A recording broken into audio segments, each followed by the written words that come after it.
പരമശിവം, നിനക്കൊരു വിസിറ്റർ ഉണ്ട്. ഈശ്വര, അമ്മയായിരിക്കും.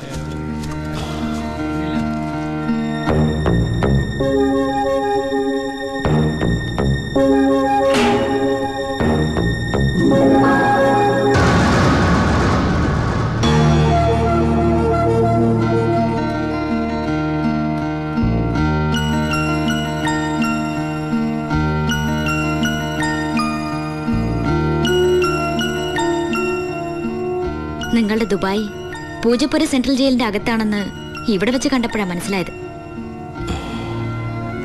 താൻ എന്താ എന്റെ അടുത്ത് പറഞ്ഞത്?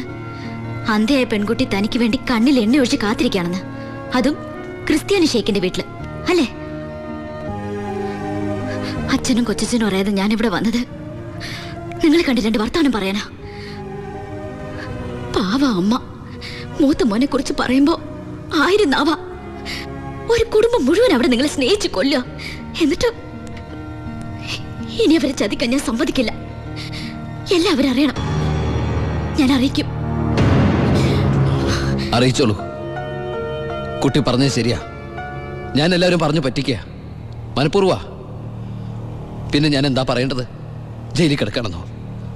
സത്യം പറഞ്ഞ അവരുടെയൊക്കെ സന്തോഷം നശിപ്പിക്കണമായിരുന്നു ഞാൻ. വിശ്വസിക്കാമെങ്കിൽ വിശ്വസിക്കും. ഈ കൈകൊണ്ട് ഞാൻ ആരും കൊന്നിട്ടില്ല. പക്ഷെ കൊലപാതകി എന്ന പേരില് ഞാൻ ഈ ജയിലിൽ കിടക്കുന്ന എന്റെ കൂലിയാ മാസം മാസം എന്റെ വീട്ടിലെത്തുന്നത്. അതുകൊണ്ട് അവരൊക്കെ അവിടെ. ജീവിതത്തിൽ ഈ നിമിഷം വരെ എന്റെ ഭാവിയെ കുറിച്ച് ഞാൻ ചിന്തിച്ചിട്ടില്ല. താനിപ്പോ പറഞ്ഞില്ലേ എല്ലാരും ഞാൻ ചതിച്ചെന്ന്. പരോളിനിറങ്ങി എനിക്ക് വേണമെങ്കിൽ തന്നെ കല്യാണം കഴിക്കായിരുന്നു. അതിനുശേഷമാണ് താൻ എന്നെ ഇവിടെ വെച്ച് കാണുന്നെങ്കിലോ? ഞാനൊരു ക്രൂരനും കൊലപാതകമായിട്ട് തനിക്ക് തോന്നുന്നുണ്ടെങ്കിൽ പറയാം, എല്ലാം പറയാം, എല്ലാരോടും പറയാം. ഒരു കള്ളക്കഥയുണ്ടാക്കി തന്നെ ഞാൻ വിശ്വസിപ്പിക്കാൻ ശ്രമിച്ചത് തന്നോടുള്ള ഇഷ്ടക്കുറവുണ്ടല്ല, നിന്നെ എനിക്ക് ഒരുപാട് ഇഷ്ടമായതുകൊണ്ടാ.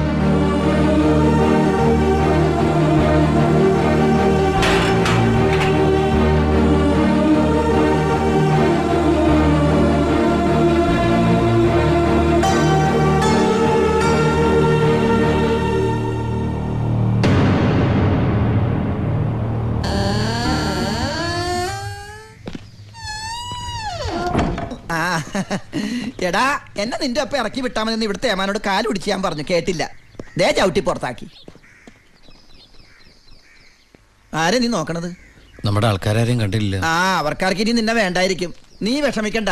അത്യാവശ്യം ദുബായ് സാധനങ്ങൾ വാങ്ങാനുള്ള കാശ് എൻ്റെ കയ്യിലുണ്ട്. പിന്നെ ഒരു ഡ്യൂട്ടി പെയ്ഡ് ഷോപ്പും ഞാൻ അടിച്ചു മാറ്റിയിട്ടുണ്ട്.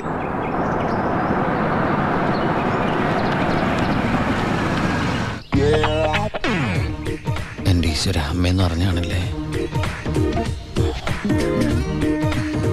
അനിയ, ആ കണ്ണാടി ഒന്ന് തിരിച്ചു. ചുമ്മാരിടാ.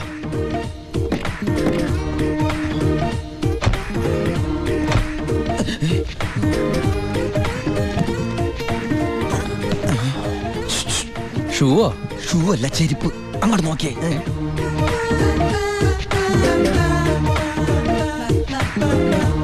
പൊറിഞ്ചു, അവളെ കണ്ടിട്ട് എന്ത് തോന്നണു? എന്തെങ്കിലും തോന്നിയാ തന്നെ എനിക്ക് അങ്ങനൊന്നും തോന്നാൻ പാടില്ലല്ലോ. നീ കെട്ടാമണ പെണ്ണല്ലേ. അവൾ എനിക്ക് എന്റെ അമ്മയെ പോലെയാ. പോടാ. അതല്ല, അവൾ എന്റെ അമ്മയോടെല്ലാം സത്യം പറഞ്ഞു കാണുമെന്ന്. ഏയ്, ലക്ഷണം കണ്ടിട്ട് ഒന്നും വിടാതെ പറഞ്ഞ പോലെ ഉണ്ട്. കൂടിയോന്നൊരു സംശയം. മോനെ ഉണ്ണി, എനിക്ക് വിശ്വസിക്കാൻ പറ്റുന്നില്ല. ജയിലിൽ കിടന്ന കാര്യം വിശ്വസിക്കാൻ പറ്റില്ല. അമ്മേ, ഉണ്ണി, ഇനി നിന്നെ ഞാൻ ഉടനെ ഒന്നും ദുബായിക്ക് വിടില്ല. അയ്യോ, ഇനി ദുബായിക്ക് തിരിച്ചു പോകണ്ടമ്മേ. ശിക്ഷ കഴിഞ്ഞില്ലേ? ശിക്ഷയോ? അല്ല, ഈ അറബിയുടെ കൂടെ പണിയെടുക്കാന്ന് പറഞ്ഞാ അതിലും വലിയ ശിക്ഷയുണ്ടോ അമ്മേ? ഇവന് മനസ്സിലായില്ലേ പൊറിഞ്ചു? അന്ന് വന്നപ്പോ വേറെന്തോ പേരാണല്ലോ പറഞ്ഞത്. അതെ, ബിജു. ഈ അറബികൾക്ക് ബിജു എന്നുള്ള വാക്ക് നാവില് വഴങ്ങില്ല. അതുകൊണ്ട് അവര് പൊറിഞ്ചു പൊറിഞ്ഞുന്നാ വിളിക്കണതേ. ഉദാഹരണത്തിന് സോഡേനെ അമ്മ സോഡാന്നല്ലേ പറയണത്. എനിക്ക് സോഡാന്ന് പറയാൻ അറിയാൻ പാടില്ല. ഞാൻ ഷോഡാന്നാ പറയണ. അതായത് മക്കളിരിക്കെ, അമ്മ ചായ കൊണ്ടുവരാം. അമ്മേ, അപ്പുറത്തെ വീട്ടിലെ കുട്ടി അമ്മയോടൊന്നും പറഞ്ഞില്ലല്ലോ അല്ലേ? പറഞ്ഞു. കണ്ടോ, ഞാൻ പറഞ്ഞില്ലേ, പറയും. അമ്മേ, ഞാൻ എന്റെ നീ തിരിച്ചു വന്നാലുടൻ അവളെ കല്യാണം കഴിച്ചോളാമെന്ന് പറഞ്ഞ കാര്യവും ഞാൻ അറിഞ്ഞു. ഞാൻ അപ്പോഴേ പറഞ്ഞില്ലേ അവൾ അങ്ങനെ പറയൂന്ന്. അവളെന്താ അങ്ങനെ പറഞ്ഞേ? എടാ അവള് നിന്റെ ട്രാക്കിലായെന്ന്. Hello hello hello. ഫ്ലൈറ്റ് യാത്രയൊക്കെ സുഖമായിരുന്നോ? ഫ്ലൈറ്റിൽ വന്നവർക്ക് സുഖമായിരുന്നു. നമ്മള് തമ്മിൽ ദുബായിൽ വെച്ച് കണ്ടുമുട്ടിയ വിവരമൊന്നും ഞാൻ അമ്മയോട് പറഞ്ഞിട്ടില്ല. ദുബായിലോ? എപ്പോ? ജയില്. ആ അല്ല, അമ്മയോട് കുട്ടി വേറെന്തൊക്കെയോ പറഞ്ഞു എന്ന് അമ്മ പറഞ്ഞല്ലോ. പണ്ടാരടങ്ങാണ്ട് വാടക എടുത്ത സ്ഥലം നശിപ്പിച്ച്.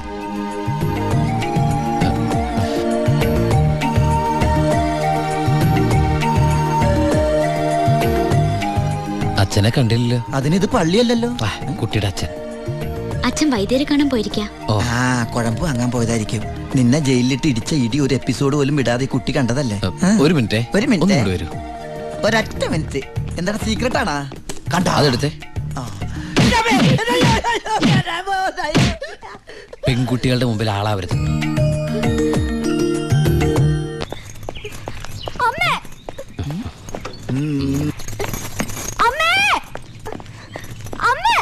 എന്താടി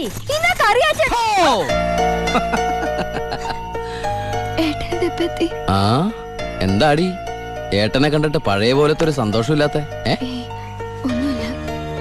എന്തിനാ മോളെ? നിന്റെ മുഖം കണ്ടാൽ എനിക്ക് അറിഞ്ഞൂടെ എന്താ പ്രശ്നം? ഏട്ടാ കറിയാച്ചൻ ഇന്ന് കോളേജിൽ വന്നിരുന്നു. കാശിന്റെ കാര്യം പറഞ്ഞു കുട്ടികളുടെ മുന്നിൽ വെച്ച് എന്നെ ഒരുപാട് ചീത്ത പറഞ്ഞു. അമ്മേ, അമ്മേ. എന്താ മോനെ? ആ കറിയാച്ചൻ ഈ മാസത്തെ കാശ് കൊടുത്തില്ലേ? 6 മാസമായിട്ട് നീ കാശ് അയച്ചില്ലല്ലോ മോനെ.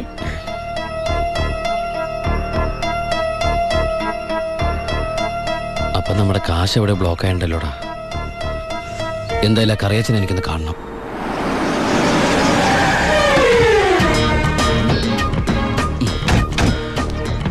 കറിയാച്ചനുണ്ടോടോ? ആരാ? എന്താ കാര്യം? വേണ്ട. അല്ലേ ആരാ? ദുബായിക്കാരൻ എപ്പോ എത്തി? കേറിക്കോ. വാ വാ ഇരിക്കേ. എന്റെ പൊന്ന് കറിയാച്ച, കുറച്ച് കരുണ കാണിക്കണം, ദയ ഉണ്ടാവണം. കരുണ ദയാ അതെന്നതാ സാധനം? എന്റെ ലൈഫ് ഞാൻ കണ്ടിട്ടേ ഇല്ലല്ലോ. കറിയാച്ചന് കാശ് തരാനുള്ളത് നേരാ. പക്ഷെ അതിന്റെ പേരില് അമ്മയും പെങ്ങളെയും ചീത്ത പറയുന്നത് മര്യാദയാണ് അച്ചായ? എന്റെ അമ്മയും പെങ്ങളെ ഒന്നും അല്ലല്ലോ ഞാൻ ചീത്ത പറഞ്ഞേ, നിന്റെ അല്ലേ? എടാ കൊച്ചനെ, ഞങ്ങള് പലിശക്കാർക്കൊരു അനുഗ്രഹമാ ഈ ഭാര്യയും അമ്മയും പെങ്ങളും ഒക്കെ. അവള് വരെ വന്ന് ഞോണ്ടിയാ വേണ്ടേ, ഇതുപോലെ ആള് ദുബായിന്ന് വരെ പറന്ന് ഞങ്ങളുടെ മുന്നിലെത്തും. ഇനി സെറ്റിൽമെന്റിലേക്ക് കിടക്കാം. മുടക്കിയ തവണകളും അതിന്റെ പലിശയും പലിശയുടെ പലിശയും മേശപ്പുറത്ത് വയ്ക്കാൻ എനിക്കിത്തിരി സാവകാശം തരണം. എന്തിന്? മേശപ്പുറത്ത് വയ്ക്കാനോ? അതല്ല, ദുബായി നയിച്ച കാശ് ഇതുവരെ എത്തിയിട്ടില്ല. എത്തിയാലുടൻ കറിയാച്ചന്റെ കണക്കാൻ തീർത്തോളാം. തീർക്കാൻ പോകുന്ന എന്റെ കണക്കാണോ അതോ കാശിന്റെ കണക്കോ? ചേട്ടന്റെ കണക്ക്. ചേട്ടന്റെ കാശിന്റെ കണക്ക്. എങ്കിൽ എന്റെ കണക്ക് എപ്പ ക്ലോസ് ചെയ്യും പറ? കാലനല്ലേ അറിയൂ. ഈ എലുമ്പനേതാ? എന്റെ ഫ്രണ്ടാ. എങ്കിൽ ഈ ഫ്രണ്ടിനോട് എന്റെ ഫ്രണ്ടിൽ നിന്ന് മാറി നിൽക്കാൻ പറ, ഇല്ലെങ്കിൽ ഈ ഫ്രണ്ടിന്റെ ഫ്രണ്ട് ചളുക്കാൻ എനിക്ക് തോന്നും. ഇപ്പോഴത്തെ ഷേപ്പിൽ നിന്ന് ഷേപ്പ് മാറി വല്ലാത്ത ഷേപ്പായി പോകും. അതിന് പുറത്ത് നിന്നോട്ടോ. എന്റെ കറിയാച്ച, ഒരു മാസത്തിനകം ഞാൻ മുടക്കം വരുത്തിയ തുക തന്നു തീർത്തോളാം. ബാക്കി ഒരു 6 മാസത്തിനകം സമ്മതിക്കണം. പലിശ കൂടും. എന്ത് വേണേലും തരാം. ദയവ് ചെയ്ത് എന്റെ വീട്ടിൽ കയറി ബഹളം ഉണ്ടാക്കരുത്. തെറ്റിച്ചാ ഞാനും ശോശാമ്മ നിന്റെ തറവാട്ടിൽ കയറി നിരങ്ങും. വേഗം വാ, ഫ്ലൈറ്റ് പോകും. അമ്മ പഴയ പോലെ പരുവത്തിൽ തന്നെ. ഏയ്, എന്താ ഭാരതീയമേത്? മോനെ യാത്രയാക്കുമ്പോ സന്തോഷത്തോടെ യാത്രയാക്കണ്ടേ? കാശില്ലാതെ ഞാനിവിടെ നിന്നാല് ആ കറിയാച്ചന്റെ കടം എങ്ങനെ വീട്ടും? 1 മാസത്തെ അവധി പറഞ്ഞിരിക്കല്ലേ. പിന്നെ കറിയാച്ചന്റെ കാര്യങ്ങളൊന്നും ബാലുവിനോട് പറയണ്ട. ട്രെയിനിങ് സമയത്ത് അവന്റെ മനസ്സ് വിഷമിപ്പിക്കരുത്. കരയല്ലേ, കണ്ണോടിക്ക്. വരട്ടാമേ. പോട്ടേടി, പഠിക്കണം കേട്ടാ. ആ ബാഗ് ഇങ്ങോട്ടാ.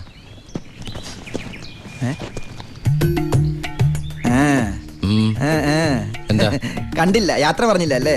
ആ ബാഗ് എടുത്തോണ്ട് വെച്ച്. അതേ വന്നല്ലോ. ഇങ്ങനെ കണ്ടിട്ട് എന്തിനാ? വരട്ടെ.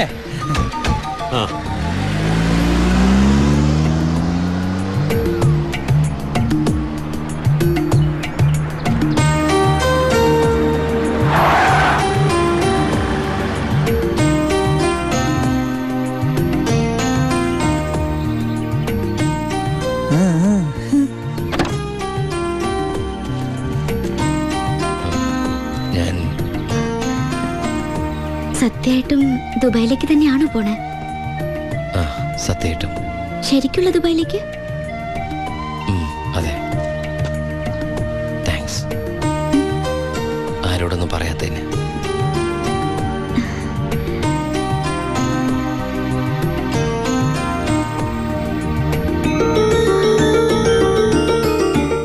ഞാൻ വരും.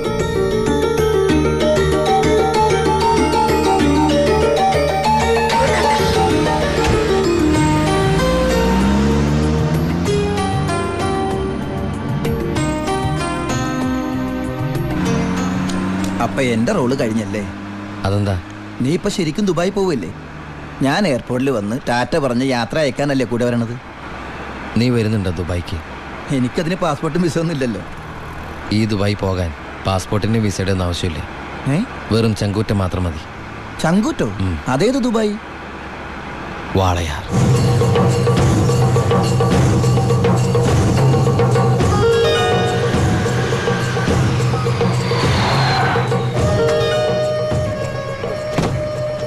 ഇങ്ങോട്ട് ഇറങ്ങണ.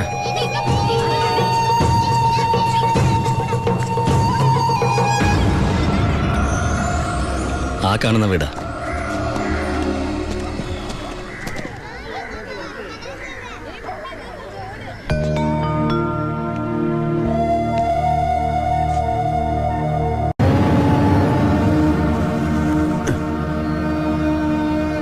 ശിവ,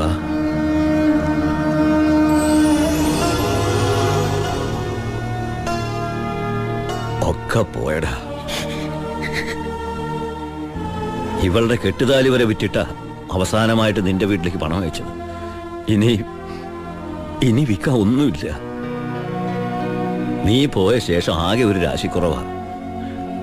ഒരു ലോഡ് പോലും മനസമാധാനത്തോടെ കടത്താൻ പറ്റിയില്ല. ലോഡടക്കം 4 വണ്ടി പോലീസ് പിടിച്ചു. ചിന്നാടന്മാരുടെ ഒറ്റായിരുന്നു. കയ്യിലെ കാശ് തീർന്നപ്പോ രണ്ടും കൽപ്പിച്ച് ഞാൻ ആ പഴയ കുപ്പായം എടുത്തിട്ടു. ലോഡുമായിട്ട് വരുന്ന വഴിക്ക് മുന്നിൽ പോലീസ്. ഞാൻ ലോറിയിൽ നിന്നിറങ്ങി ഓടിയതും എതിരെ വന്ന ഒരു കാർ എന്നെ ഇടിച്ചു തെറിപ്പിച്ചത് ഒരുമിച്ചായിരുന്നു. ഇടിച്ചതാണോ ഇടിപ്പിച്ചതാണോ എന്നറിയില്ല. പിന്നൊന്നും ഓർമ്മയില്ല. ബോധം വീണപ്പോ ദാ കണ്ടില്ലേ?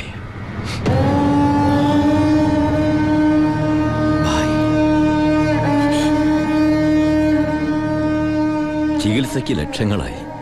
വീടൊക്കെ ആ വഴിക്ക് പോയി. കാലു പോയതോടെ ഞാൻ ഒന്നിനും കൊള്ളാത്തവനായി. വെറും വേസ്റ്റ്. വണ്ടി ഓടിക്കണമെങ്കിൽ വലത് കാലം വേണ്ടടാ ആക്സിലേറ്റർ ചവിട്ടാൻ. പോലീസ് വരുമ്പോ ഇറങ്ങി ഓടാനും വേണ്ടടാ കാല്. ഞാൻ ഒന്ന് ട്രൈ ചെയ്യാന്ന് പറഞ്ഞതാ, പക്ഷേ അപ്പൊ സമ്മതിച്ചില്ല. ഇവൻ എന്തെങ്കിലും പറ്റിയ എനിക്ക് സഹിക്കാൻ പറ്റൂടാ. ശിവ, നീ വന്ന വിവരം വാളയാർ മുഴുവൻ അറിഞ്ഞു. നിനക്ക് സുഖമല്ലടാ? നീ ഇനി എപ്പോഴാ തിരിച്ച് നാട്ടിലേക്ക്? ഭായിയെ നിലയിൽ തനിച്ചാക്കിട്ടോ. തൽക്കാലം നാട്ടിലേക്കില്ല. പിന്നെ നമുക്ക് വീണ്ടും ഒന്നേന്ന് തുടങ്ങിയാലോ ഭായ്? വേണ്ടടാ, ചിന്നാടന്മാർ സമ്മതിക്കില്ല. ഭരണം മാറി. പണവും സ്വാധീനവും ഇപ്പൊ അവരുടെ ഭാഗത്താ. ഇപ്പൊ ചെക്ക് പോസ്റ്റ് മുഴുവൻ അവരുടെ കൺട്രോളിലാ. അവർക്കില്ലാത്ത ഒന്നും നമുക്കില്ലേ ഭായ്? ബുദ്ധി. എന്നാലും കുറച്ച് കാശ് കൈ വേണ്ടടാ. ആ സത്യമൂർത്തി സഹായിക്കാതിരിക്കില്ല. നമ്മളും ഒരുപാട് ഉണ്ടാക്കി കൊടുത്തല്ലേ. ശ്രമിക്കാം ഭായ്. അച്ഛായ, നിന്റെ കൂടെ ഞങ്ങളും ഉണ്ടാ. പഴയ ഒരു ഉഷാർ വന്ന പോലെ. ആ അടയ്ക്ക്. നിർത്ത ഓഫാക്കണോ? എങ്ങോട്ടാ ഇത്ര ധൃതിയില്? പഴയ കള്ളന്മാര് തന്നെയാണല്ലോ. എന്താടാ പരമേശ്വരം, നീ ജയിലിൽ നിന്ന് ഇറങ്ങിയ? അവിടെ എങ്ങനെ സ്ഥിരം കിടക്കാൻ പറ്റുമോ സാറേ? പണ്ടൊക്കെ ഈ പരമശിവത്തിന്റെ ലോറികൾ ചീറിപ്പാഞ്ഞു വരുമ്പോ ഈ ചെക്ക് പോസ്റ്റ് പടപടാന്ന് തുറക്കാറുണ്ട്. അതൊക്കെ പണ്ടല്ലേടാ. കുറച്ച് സാധനം വണ്ടിയിലുണ്ട്. ഒന്ന് പൊക്കി തന്ന് കാശം വീട്ടിലെത്തിച്ചേക്കാന്ന്.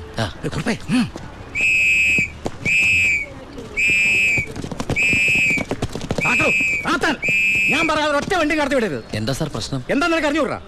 വെറുതെ എന്റെ സമയം മെനക്കെടുത്തല്ല സാറേ. എനിക്ക് വീട്ടിൽ ധൃതിയുണ്ട്. എടുത്ത് വണ്ടിയിലിടുവനെ. എന്തിന്? പബ്ലിക്കായിട്ട് സ്പിരിറ്റ് കൊണ്ടുവന്നിട്ട് നിന്ന് കുറയ്ക്കുന്നടാ. കേറി പരിശോധിക്കണോ?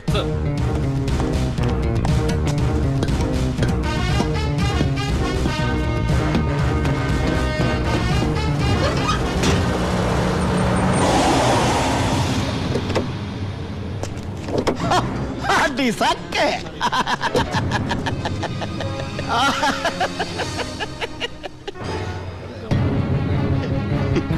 എന്തായടോ സാറേ? ഇത് വെറും വെള്ള. വെള്ളോ? ഒന്നുകൂടെ ഒന്ന് മണത്ത് നോക്കടോ. എങ്ങനെ മണത്ത് നോക്കിയാൽ ഇത് വെറും വെള്ള. പ്ലാച്ചിമടയിൽ എന്തൊരു വരൾച്ച സാറേ. ഞാൻ അങ്ങോട്ടേക്ക് കുടിവെള്ളം കൊണ്ടുപോകുന്നതാ. പച്ചവെള്ളം വിറ്റിട്ടെങ്കിലും നമ്മൾ ജീവിച്ച് പൊക്കോട്ടെ സാറേ. അല്ല സാറേ, കുടിവെള്ളം കൊണ്ടുവന്ന് അറസ്റ്റ് ചെയ്യാൻ മാത്രമുള്ള കുറ്റമാണോ? അല്ല, നമ്മളോട് കുറച്ചാളില്ലാത്തോണ്ട് നിയമം മാറിയതൊന്നും അറിഞ്ഞില്ല. പോരാത്തതിന് ഇന്നത്തെ പത്രം വായിച്ചിട്ട് 5-6 ദിവസമായി സാറേ. നിന്ന് ചിലക്കാതെ വണ്ടി എടുത്തോണ്ട് പോടാ. അല്ല സാറേ, സാർ എന്നെ പണ്ട് ഒരുപാട് സാറേന്ന് വിളിച്ചിട്ടുള്ളല്ലേ. എന്റെ കയ്യിൽ നിന്ന് ഒരുപാട് കാശ് വാങ്ങിച്ചിട്ടുള്ളല്ലേ. ഞാൻ ജയിലിൽ നിന്ന് വന്നപ്പോ പലരും പറഞ്ഞിട്ട് ഞാൻ വിശ്വസിച്ചില്ലേ സാറേ. സാറൊക്കെ പഴയ സാറല്ല, പുതിയ സാറുമാരുടെ സാറാണെന്ന് പറഞ്ഞു സാറേ. നിർത്തണ നിന്റെ ഈ സാറ് വിളി. നീ ഏതർത്ഥത്തിലാ ഈ സാറേ എന്ന് വിളിക്കുന്നത് എനിക്ക് നന്നായിട്ട് മനസ്സിലായി. അപ്പൊ ഞാൻ ഉദ്ദേശിച്ച സാറ് മനസ്സിലായി. സന്തോഷം. വരട്ടെ സാറേ. വെറുതെ സാറേ. എന്താ സാറേ? വീട് സാറേ. സാറേ ഹായ്. അടി സക്കേ. വർക്കിച്ചായോ? എന്നാടോ ഒരു സ്നേഹമില്ലാണ്ട്? വർക്കിച്ചായോ, ഇതെന്റെ ഒരു ടെസ്റ്റ് ഡോസ് ആയിരുന്നു. ഇപ്പൊ എനിക്കൊരു കാര്യം മനസ്സിലായി. വാളയാർ ചെക്ക് പോസ്റ്റ് വഴി ഇനി പരമശിവത്തിന് സ്പിരിറ്റ് നടത്താൻ പറ്റില്ല എന്ന് വെച്ച് നമുക്ക് നമ്മുടെ തൊഴിൽ നിർത്താൻ പറ്റണോ? വർക്കിച്ചായോ, ദേ എന്റെ ലോഡുകൾ 24 മണിക്കൂറിനുള്ളിൽ ഈ വാളയാർ ചെക്ക് പോസ്റ്റ് വഴി ഞാൻ കടത്തിയിരിക്കും. താൻ ആണാണെങ്കിൽ തടയടോ.